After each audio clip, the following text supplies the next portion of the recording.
नमस्कार छात्रों, मैं सरोज कुशवाहा क्लास 6 का जो आपका चैप्टर चल रहा था सर्वनाम लेसन नंबर 10। तो उसमें सर्वनाम में एक क्लास जा चुकी है, यह दूसरी क्लास होगी आपकी। तो आप इससे पहले यहाँ से पढ़ने से पहले जो नए होंगे वो पिछला वाला क्लास भी देख लेंगे एक बार। और मैं आज का क्लास शुरू करने से पहले चाहूँगी कि आप हमारे चैनल को लाइक करें, सब्सक्राइब करें और ज़्यादा से ज़्यादा कमेंट करें, ज़्यादा से ज़्यादा शेयर करें, ताकि आगे आने वाली जो भी क्लास रहेगी आपको मिलती रहेगी और आसानी से आप पढ़ सकेंगे मेरे ज़रिए। चलिए अभी हम देखेंगे बिना देर किए हुए यह क्लास। तो हम सर्वनाम पढ़ रहे थे बच्चों। सर्वनाम में हमने क्या पढ़ा था? सर्वनाम के भेद में 6 भेद थे ना, तो उसमें हम एक पढ़ चुके हैं पुरुषवाचक, ठीक है। तो पुरुषवाचक में भी हम 3 पढ़े थे, मध्यम पुरुष, उत्तम पुरुष और अन्य पुरुष, यह जो हम पढ़ चुके थे। और आज हम पढ़ेंगे उसका दूसरा जो भेद था वह है निश्चयवाचक सर्वनाम। तो निश्चयवाचक सर्वनाम को हम देखेंगे और जानेंगे कि निश्चयवाचक सर्वनाम क्या होता है।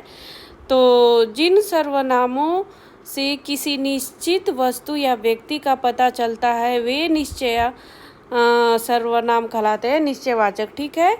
क्या कहलाते हैं? जिन सर्वनामों से किसी निश्चित व्यक्ति या वस्तु का पता चलता है वह सर्वनाम क्या कहलाते हैं? वह जो है निश्चयवाचक सर्वनाम कहलाते हैं।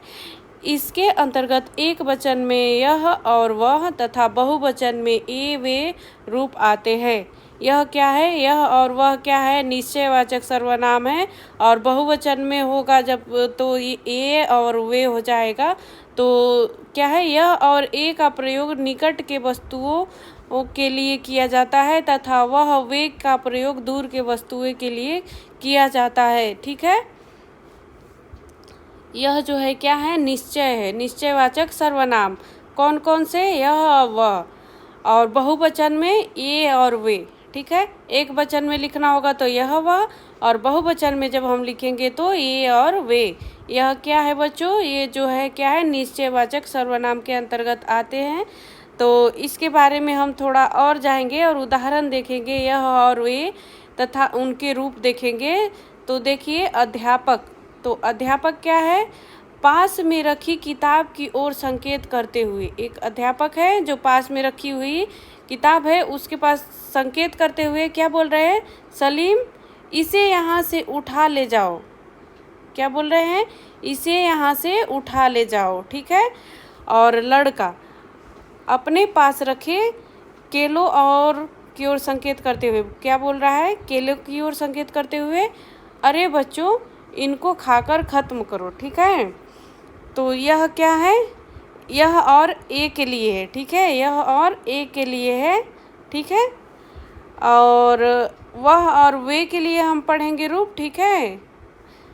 तो देखिए आपको लग रहा होगा कि इसमें ये कहाँ है? तो ये जो है यह और ये जो है इसे और यहाँ जो देखो यहाँ है ना, यहाँ मतलब यहाँ पे है, पास में है, ठीक है। और इनको मतलब ये, ठीक है, खाकर ख़त्म करो। वह और वे तथा उनके रूप देखेंगे। पिता दूर पड़ी कमीज की ओर संकेत करते हुए कह रहे हैं वह किसके है, ठीक है, क्योंकि वह के लिए प्रयोग करना है। इसमें बताया गया है कि यह और ये जो है पास में रखे हुए के लिए, वह और वे जो है दूर के लिए, ठीक है, निश्चयवाचक सर्वनाम। तो वह किसकी कमीज है? दूर है, इसलिए वह बोला जा रहा है। पिता दूर आदमी की ओर संकेत करते हुए उनको यहाँ बुला लाओ। वो दूर है इसलिए उनको यहाँ बुला लाओ, उनको, ठीक है। अगर जो पास है तो इनको और दूर है तो उनको, ठीक है। चूँकि इन सर्वनामों में किसी वस्तु या व्यक्ति की ओर संकेत किया जाता है अतः इन्हें संकेतवाची सर्वनाम भी कहा जाता है, ठीक है। क्योंकि यह संकेत है, संकेत किया जा रहा है, वो क्लियर नहीं है कि इनको मतलब कौन है और उनको मतलब वो कौन है, ठीक है। यह संकेत है एक, तो इसको संकेतवाची सर्वनाम भी हम कहेंगे। ध्यान रखिए जिन वस्तुओं या व्यक्तियों की ओर ये सर्वनाम संकेत करते हैं वे सामने उपस्थित होने चाहिए, ठीक है। वह सामने तो होंगे लेकिन इसमें नहीं पता चलेगा कि वह कौन है, ठीक है। अनिश्चयवाचक, ठीक है। अनिश्चयवाचक सर्वनाम देखेंगे हम। यह आपको क्लियर हो गया। निश्चयवाचक, निश्चय तो होगा कि वह व्यक्ति हैं, वो रहेंगे तो सही, पर क्लियर नहीं रहेंगे, संकेत में रहेंगे, ठीक है। और जो अनिश्चय, जिसके बारे में निश्चित नहीं रहेगा, वह सर्वनाम, उसको हम पढ़ेंगे। जब किसी व्यक्ति या वस्तुओं के बारे में यह निश्चय न हो कि वह कौन व्यक्ति है या वह वस्तु क्या है, तब तक क्या करेंगे, निज सर्वनामों का प्रयोग किया जाता है, ठीक है। जिन सर्वनाम का प्रयोग किया जाता है उनको हम क्या कहते हैं, अनिश्चयवाचक सर्वनाम। अर्थात जिस व्यक्ति और वस्तु के बारे में निश्चय न हो कि वह कौन है, तब क्या करेंगे, उन सर्वनामों को हम क्या कहेंगे, अनिश्चयवाचक सर्वनाम। जैसे कि हिंदी में कोई व्यक्ति के लिए तथा कुछ वस्तुओं के लिए अनिश्चयवाचक सर्वनाम है। हिंदी में कोई और जो कुछ शब्द है, कोई और कुछ शब्द जो है, यह क्या है, अनिश्चयवाचक सर्वनाम है। व्यक्ति के लिए हम बोलेंगे तो कोई बोलेंगे, वस्तु के लिए हम लिखेंगे तो कुछ लिखेंगे, ठीक है। इस तरह से दो जो है सर्वनाम आपको याद रखना होगा, अनिश्चयवाचक सर्वनाम है, ठीक है, कोई और कुछ। देखिए उदाहरण देखेंगे, शायद कमरे के अंदर कोई है। अब कोई जो शब्द है बच्चों, वह क्या है, यह नहीं पता चल रहा है कि कौन है, ठीक है, यह संकेत कर रहा है कि कोई है तो सही, लेकिन कोई है, पता नहीं कौन है, ठीक है, कोई भी है वो। मुझे खाने के लिए कुछ दीजिए, ठीक है, कुछ दीजिए, ये नहीं पता है कि क्या, बस कुछ दे दीजिए, कुछ भी दे दीजिए, ठीक है। और इसके बारे में भी निश्चित नहीं है। कोई आपसे बात करना चाहता है, कोई, ठीक है, व्यक्ति है इसलिए। और मेरी समझ तो कुछ नहीं आ रहा है, ठीक है, मेरी समझ में तो कुछ नहीं आ रहा है। इस तरह से कोई शब्द और कुछ शब्द जो है बच्चों, अनिश्चयवाचक सर्वनाम के अंतर्गत आते हैं। आगे देखेंगे हम। अब हमारा 4th नंबर है। आपको 3 क्लियर हो गया होगा, पहला पुरुष, दूसरा निश्चयवाचक और तीसरा क्या था, अनिश्चयवाचक। आपको समझ में आ रहा होगा। पुरुषवाचक में मैं और तुम, और अन्य पुरुष में, ठीक है, जिसके बारे में बात उसने और उसको, उस तरह का, ठीक है। और आपका हो गया था। और दूसरा निश्चयवाचक में वह और यह था, ठीक है। और अनिश्चयवाचक में कोई और कुछ था, ठीक है। अब हम चलेंगे प्रश्नवाचक सर्वनाम की तरफ, ठीक है। तो अब प्रश्नवाचक सर्वनाम को हम पढ़ेंगे और समझेंगे। तो कई बार किसी व्यक्ति या वस्तु के बारे में मन में प्रश्न उठते हैं कि वह व्यक्ति कौन है या वह वस्तु क्या है। ऐसी स्थिति में उस व्यक्ति या वस्तु के स्थान पर हम प्रश्नवाचक सर्वनामों का प्रयोग करते हैं।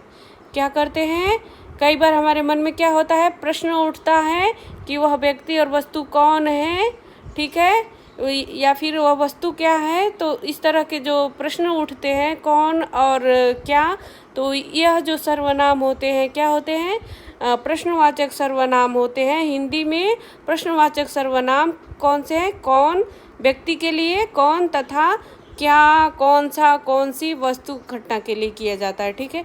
अगर कोई व्यक्ति होगा तो उसके लिए हम कौन प्रश्नवाचक सर्वनाम का यूज करेंगे। अगर जो वह वस्तु होगा या कोई घटना होगी तो कौन, कौन सा और क्या जैसी सर्वनाम को हम लिखते हैं, ठीक है, या फिर बोलते हैं। उदाहरण में हम देखेंगे और समझेंगे। देखिए उदाहरण है, इस पुराने टूटे फूटे कमरे में कौन रहता है, कौन रहता है, ठीक है। इस पुराने टूटे फूटे कमरे में कौन रहता है, यह जो है प्रश्न कर रहा है, ठीक है, कौन रहता है। इसी तरह से मेरे घर में कौन चलना चाहता है, प्रश्न पूछ रहा है, कौन चलेगा, ठीक है। इसी तरह से आप क्या खरीदना चाहते हैं, क्योंकि यह वस्तु है तो क्या, ठीक है। इन घड़ियों में से तुम्हें कौन सी, कौन सी, यह जो है कौन सी, क्योंकि वस्तु है तो कौन सी। इस तरह के प्रश्नवाचक सर्वनाम कौन और क्या जो शब्द है, शब्द पे आपको ध्यान देना है। कौन और क्या शब्द जो है क्या है कि प्रश्नवाचक सर्वनाम के अंतर्गत आते हैं। कौन व्यक्ति के लिए हम लगाते हैं, और क्या और कौन सी जो है शब्द जो है आप वस्तु के लिए लगाते हैं, ठीक है। अभी यहाँ तक आपको क्लियर हो गया होगा, तो फिर मैं आगे लेकर के चलती हूँ। और अच्छा लग रहा हो तो हमारे चैनल को फटाफट से सब्सक्राइब कर लीजिए और पढ़ते रहिए, मेरे साथ बने रहिए। चलिए अब चलेंगे हम 5th नंबर पे। 5th नंबर है हमारा संबंधवाचक सर्वनाम, तो इसके बारे में हम जानेंगे। तो संबंधवाचक सर्वनाम जिन सर्वनामों से मिश्र वाक्य के आश्रित उपवाक्यों को प्रधान उपवाक्य के साथ जोड़ने का कार्य किया जाता है, उन्हें क्या कहते हैं? संबंधवाचक सर्वनाम कहते हैं। क्या किया जाता है? जिन सर्वनाम अर्थात जो सर्वनाम है मिश्रित वाक्य के आश्रित उपवाक्यों को प्रधान उपवाक्य के साथ जोड़ा जाता है, वह क्या होता है? संबंधवाचक सर्वनाम कहलाता है। हिंदी में जो तथा जिस संबंधवाचक सर्वनाम है, अर्थात जो मूल जो आपका शब्द है उसको जोड़ा जाता है। जैसे देखेंगे, हम उदाहरण देखेंगे तो आपका क्लियर होगा। संबंधवाचक, ठीक है, दो मतलब वाक्य रहेंगे, उन वाक्यों को बीच में जोड़ने का वो जो काम करता है वह जो है क्या होता है? संबंध बनाता है दोनों के बीच में, वही जो है आपका संबंधवाचक सर्वनाम कहलाता है। आसान सी भाषा में यही होगा। तो उदाहरण हम देखेंगे। पहला है, वह आदमी पकड़ा गया। यहाँ तक आपका सेंटेंस पूरा हो गया, ठीक है, वह आदमी तो पकड़ा गया। अब इसको जोड़ने में जो सहायता करेगा, कुछ और आगे बोलना है तो उसको और थोड़ा जोड़ना है। तो जो चोरी कर रहा था, थोड़ा और डिटेल में बताना है। तो एक वाक्य तो आपका यहाँ तक पूरा हो गया कि वह आदमी पकड़ा गया, अर्थात एक वाक्य यहाँ तक कंप्लीट। और जो चोरी कर रहा था, यह क्या है? दूसरा। तो जो क्या कर रहा है? इन चोरी कर रहा था उस व्यक्ति को, उस वाक्य को और जो आदमी पकड़ा गया उसके बीच में जोड़ने का काम क्या कर रहा है? जो। तो जो शब्द है वह क्या है? संबंध का काम कर रहा है, दोनों के बीच में जोड़ने का कार्य कर रहा है, इसलिए यह क्या है? संबंधवाचक सर्वनाम है। आपको समझ में आ रहा होगा यह बात। अब आगे चले। वह साड़ी फट गई, ठीक है, यह तो हो गया कंप्लीट। आप लाए थे, आप लाए थे, ठीक है, यह दूसरा है वाक्य।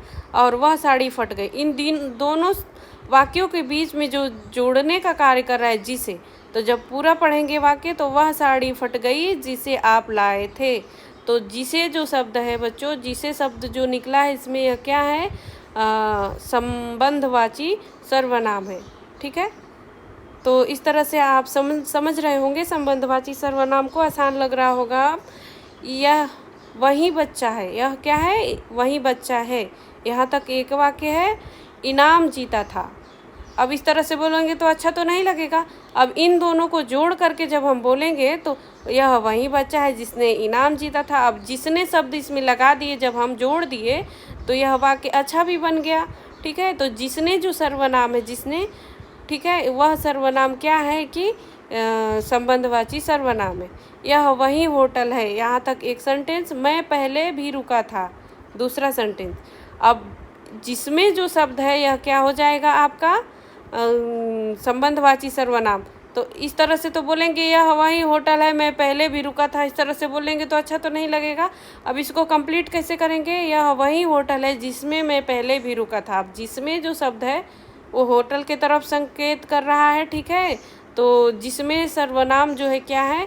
संबंधवाची सर्वनाम है। तो इसमें देखिए उदाहरण में आपको जो, जिसे, जिसने और जिसमें, इस तरह के जो शब्द आते हैं वाक्य के बीच में, यह क्या होते हैं? संबंधवाची सर्वनाम होते हैं।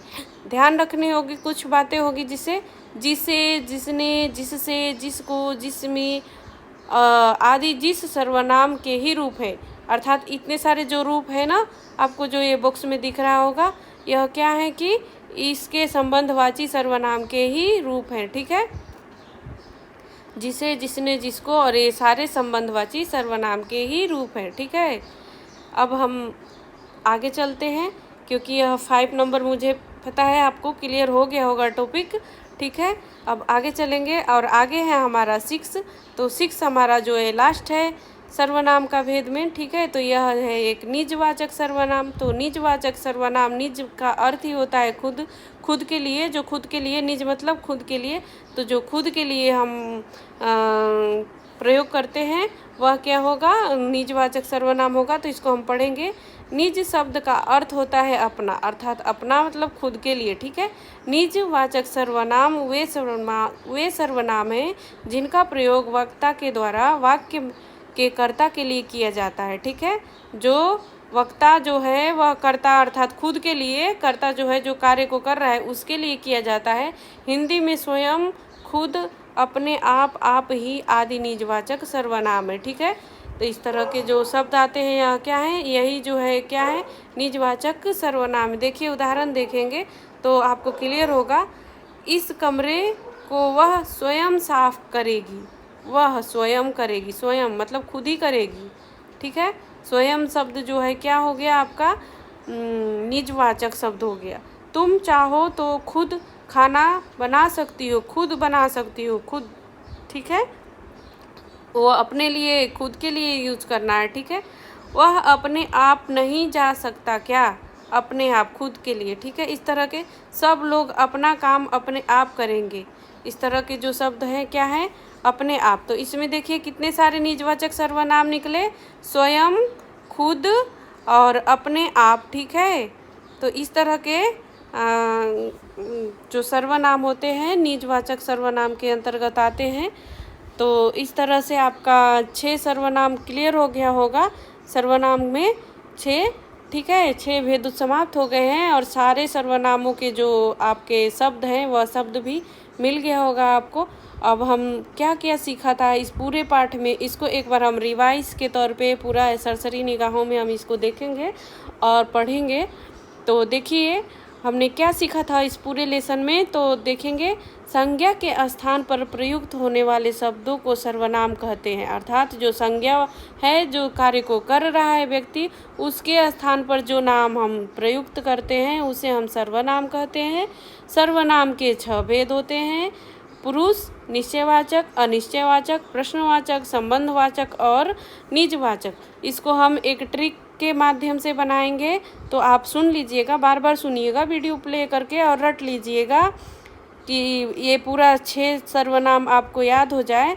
ठीक है, सर्वनाम का भेद हम कैसे पकड़ेंगे कि सर्वनाम कैसे है, तो हम इसको गिनेंगे। ठीक है, तो गिनेंगे सर्वनाम जो शब्द है ना, इसको हम अगर जो गिनते हैं ना, तो देखिए एक स हो गया, ठीक है, 1, और वह हो गया वह 2, और ऊपर र है 3, एक न है 4, और एक 5 और एक 6। पूरे सर्वनाम को जब हम एक एक शब्द को गिनेंगे तो ये पूरे शब्द कितने निकलेंगे, 6। तो सर्वनाम के कितने भेद हो गए, 6। ठीक है, और इसको हम पढ़ेंगे एक बार। तो इसको हम ट्रिक के माध्यम से कैसे याद करेंगे, पुरुष ने क्या किया, निज से, निजवाचक, पुरुष ने निज से प्रश्न किया, क्या किया, पुरुष ने निज से प्रश्न कर अनिश्चित संबंधों को निश्चित किया। ठीक है, इस तरह से हम लर्न कर लेंगे। पुरुष ने निज से प्रश्न कर अनिश्चित संबंधों को निश्चित किया। इस तरह से आप याद कर लीजिएगा। मैं आपके लिए यह ट्रिक बनाई हूँ जिसे आप लर्न कर लेंगे, तो आपके लिए यह सर्वनाम और सर्वनाम के भेद आसानी से आपको याद हो जाएगा। तो वीडियो प्ले कर करके बार बार आप देखिएगा, और यह जो ट्रिक है बच्चों, यह लर्न कर लेंगे तो बड़े होंगे तभी भी वह नहीं भूलेगा, और आसानी से अब सर्वनाम के भेद पूछेगा कि कितने होते हैं तो फटाक से बता देंगे। सर्वनाम शब्द को गिन लेंगे तो पता चल जाएगा कि कितने भेद हैं और कौन कौन से हैं, तो यह ट्रिक याद कर लेंगे तो इससे पता चल जाएगा कि कौन कौन से हैं। अब आगे चलते हैं। वक्ता द्वारा अपने लिए, श्रोता के लिए और तीसरे व्यक्ति अनुपस्थित व्यक्ति के लिए जिन सर्वनामों का प्रयोग करते हैं वह क्या होते हैं, पुरुषवाचक। अर्थात 3 व्यक्ति होते हैं, उसमें जो बोलता है वो और जो सुनता है वो और जिसके बारे में बात होता है वो, उस तरह के जो सर्वनाम आते हैं वह पुरुषवाचक सर्वनाम के अंतर्गत आते हैं। पुरुषवाचक सर्वनाम उत्तम पुरुष, मध्यम और अन्य, यह 3 होते हैं। और उत्तम पुरुष सर्वनाम में मैं और हम, और मध्यम में तुम और तुम, आप, इस तरह का आते हैं। ठीक है, और पुरुषवाचक अन्य पुरुष में यह, वह और वे आते हैं। ठीक है, निश्चयवाचक में यह और वह आता है, और वे और ये भी आता है जो कि बहुवचन के लिए। ठीक है, अनिश्चयवाचक सर्वनाम में कोई और कुछ। ठीक है, और इस तरह से हम देखेंगे तो आगे चलेंगे। कोई और कुछ आते हैं अनिश्चयवाचक सर्वनाम में कौन और क्या, कौन सी, इस तरह के आते हैं, ठीक है। और दो उपवाक्यों को जोड़ने का जो कार्य करता है, संबंध बनाता है, वह संबंधवाचक, जिसे जिसे और जो, ठीक है। और निजवाचक सर्वनाम के अंतर्गत स्वयं, खुद, अपने आप आदि रूप आते हैं। इस तरह से जो है आपका यह पूरा जो चैप्टर है, जो आपको एग्ज़ाम के टाइम में फटाफट देखना हो, थोड़ा सा जल्दी से समझना हो, तो ये पेज जो है आप पढ़ लेंगे तो ये पूरी जो बुक में जो आपका दिया हुआ है पूरे लेसन में, उसका ये निचोड़ है। तो फटाफट आपको लर्न हो जाएगा और आप कर पाएंगे सर्वनाम के बारे में, ठीक है।